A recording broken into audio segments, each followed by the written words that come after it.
Hey guys, how's it going? So, I always come through before each exam and go over what are the key topics that you should be studying this weekend as you prepare for the exam.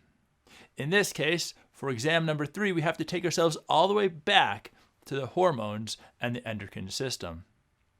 As a result, things to take a look at is first, take a look at the simple hormone pathways. This includes things like epinephrine. A second thing to go through and take a look at, and more importantly, is going to be the antagonistic hormone pathways. Examples of this would be the insulin and glucagon pathway, which control blood sugar. What you'll want to know in this case is where are these hormones being released from, in both of these cases the pancreas, where are they going, in this case many cells in the body, and finally, what are they doing when they get there? In this case, for insulin, it is to go through and reduce the amount of glucose in the blood by telling the cells to take up glucose. In the case of glucagon, does the exact opposite of going through and going to the cells of the body and telling them to release glucose to the blood. Most importantly, cells of the liver. We can see a similar pathway in your second type of antagonistic pathway that we wanted to talk about, that of the calcitonin parathyroid hormone pathway. In that case, you have calcitonin being released from the thyroid gland in response to elevated concentrations of calcium in the blood. It will then go to different parts of the body to reduce the amount of intake of calcium and increase the amount of calcium released from the body. In the case of PTH, it will be released when the calcium is too low and will result in increased absorption of calcium into the body, reduced export through your kidneys, and finally, remineralization of that calcium from the bones. Other things for you to be taking a look at will be the cascades. These are going on when you have things like the hypothalamus, which then sends a releasing hormone to the anterior pituitary, which then gets released to some other hormone producing gland within the body. The main example that we've used for this was going to be the thyroid cascade, in which case we have thyrotropin releasing hormone, or TRH, being released in the hypothalamus, heading down to the anterior pituitary. At the anterior pituitary, you would have a release of the thyroid stimulating hormone. That thyroid stimulating hormone would then go through and stimulate the release of T3 and T4 from the thyroid. The most important part then is also that T3 and T4 then go up and then reduce the release of further amounts of TRH and TSH from their respective glands. Once again, in this case, you're going to want to go along and understand where each of these hormones are coming from in terms of their gland, what they are doing, and in this case, also go through and pay attention to what types of receptors they have. In the case of TRH and TSH, they're both using cell surface receptors, but in the case of T3 and T4, they're using internal cellular receptors. The same is true when you talk about the stress hormones, starting off with corticotropin releasing hormone from the hypothalamus, heading to the anterior pituitary, where it would stimulate the release of adrenocorticotropic hormone. Adrenocorticotropic hormone would then stimulate the release of aldosterone and cortisol from the adrenal cortex. Go through and understand also that you then have a feedback on that as well. Look at the same thing for the reproductive hormones in both the male and the female patterns.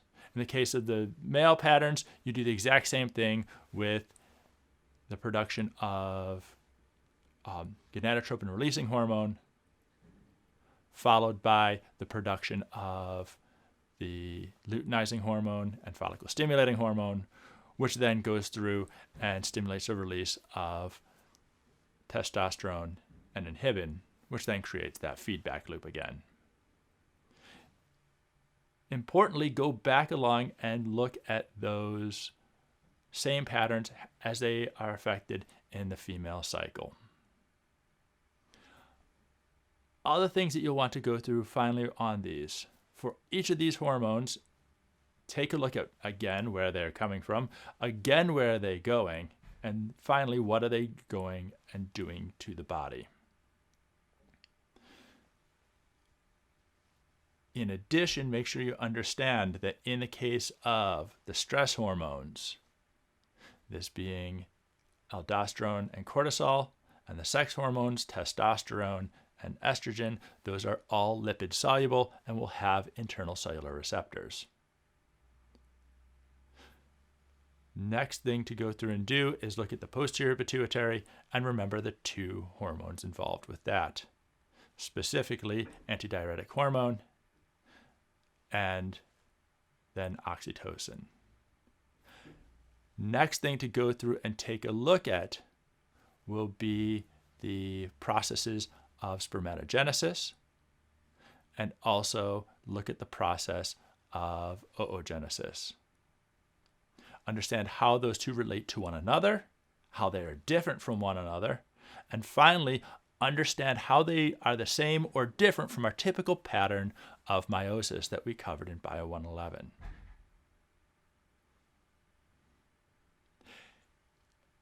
Finally, go back through and take a look at all of the material that's come out within the last week covering the nervous system.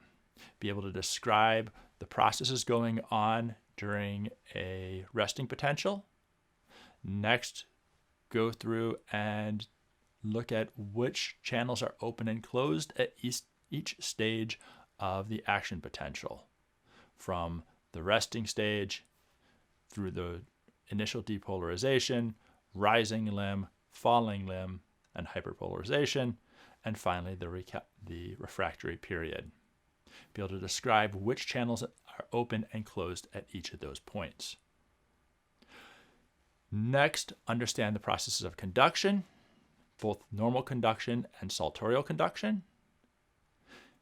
After that, go through and take a look at what's going on in the synapse.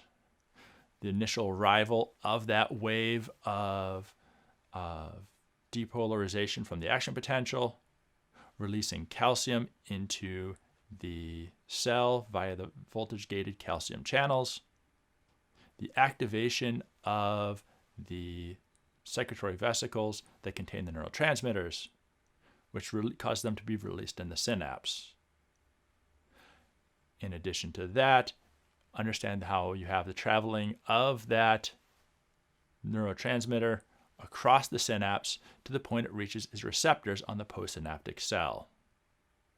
Finally, for that, understand what are the two possible consequences of the opening of the receptors, i.e.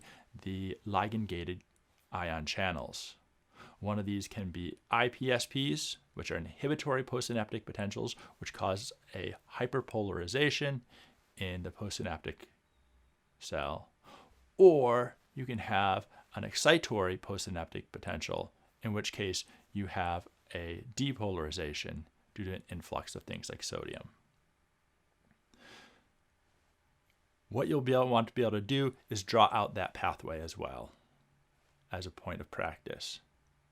Last but not least, also understand the process of summation, where if you have multiple IPSPs and EPSPs all arriving at the same axon hillock at the same time, how would that translate into the formation or the disruption of an action potential? So if you have all of those, then you'll be doing good for Tuesday. If for whatever reason what I've just described now sounds foreign to you, then go through, take a look at that material again in your studying this week.